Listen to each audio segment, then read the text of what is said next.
Hello guys, today we're going to unbox and review the solo Chogokin Zanbot 3 GX-84 full action.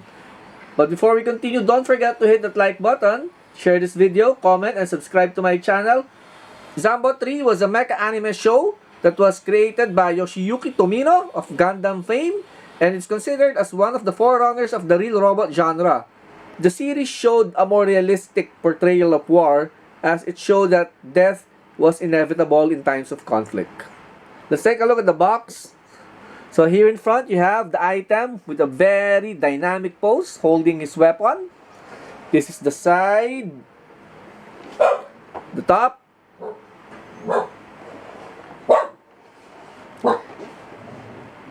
here is the side, here is the back. It shows the other poses and accessories available to the item.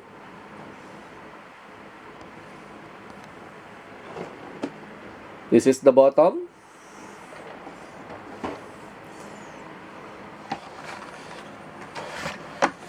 So it comes with this instruction manual with nice pictures of Zanbot 3. It's all in Japanese, but don't worry, it's easy to understand. So it shows the parts and accessories. So this is what you will get when you open the box. So you have Zanbot 3.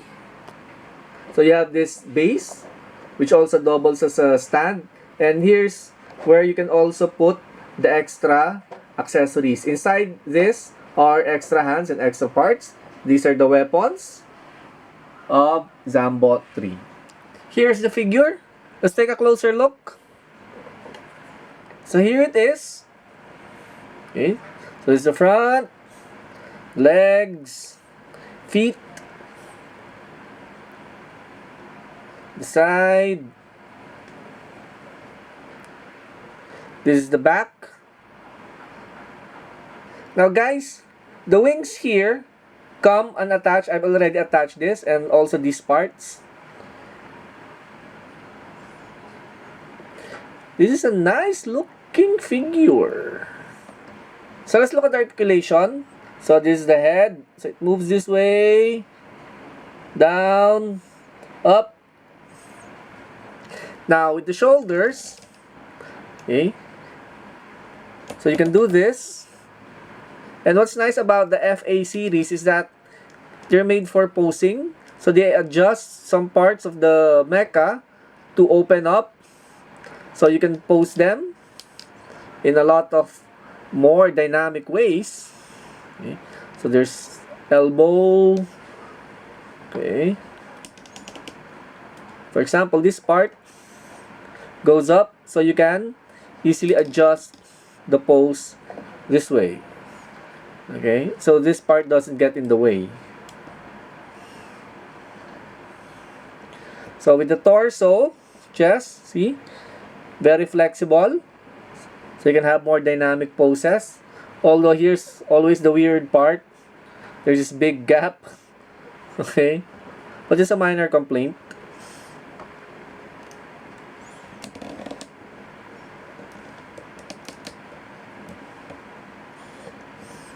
With the legs, okay, so you can turn them. There's also some movement when it comes to the skirt part.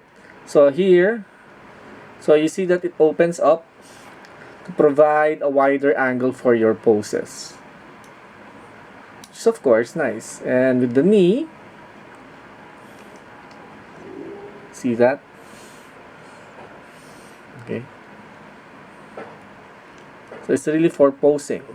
And you also have some movement, articulation on the ankle part. The item also comes with this. So as I've said, you have extra hands. And you have another, okay, headpiece for Zanbot 3. Here is this big javelin of Zanbot 3. Nice looking weapon. You also have this sword. Really looks nice. Then you have this pair of smaller swords or sai.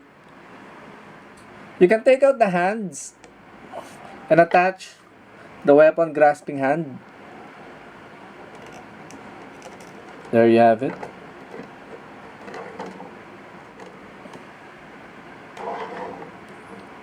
So there you have Zanbot 3 with his two swords or sai.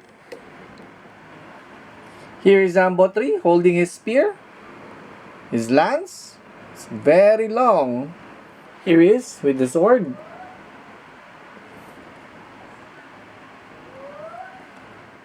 Guys, you can also take out this part because it's also another weapon of Zanbot 3.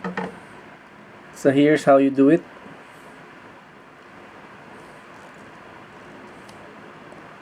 Okay, like so. So you attach it here. See that? This is the stand. So you can use this if you want Zanbot 3 to have some flying or jumping poses. And this is where you connect. Okay, you see that hole? This is where you connect this part. Here he is attached to the stand. So for flying or jumping poses. So what's good about the item? Well, I really like the articulation. This item was designed for posing. Okay, you're going to have a lot of time having fun taking pictures of this item. I also like, of course, the design of this robot. You have all those colors complementing each other. You have the weapons that were nicely made. I like how this one came out. There's going to be a ton of playability for this item, and that's a great thing. Is there anything bad about the figure?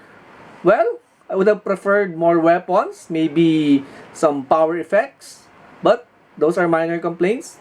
This is a great item to have. So that's the Soul of Chogokin Zanbot 3 Full Action Edition.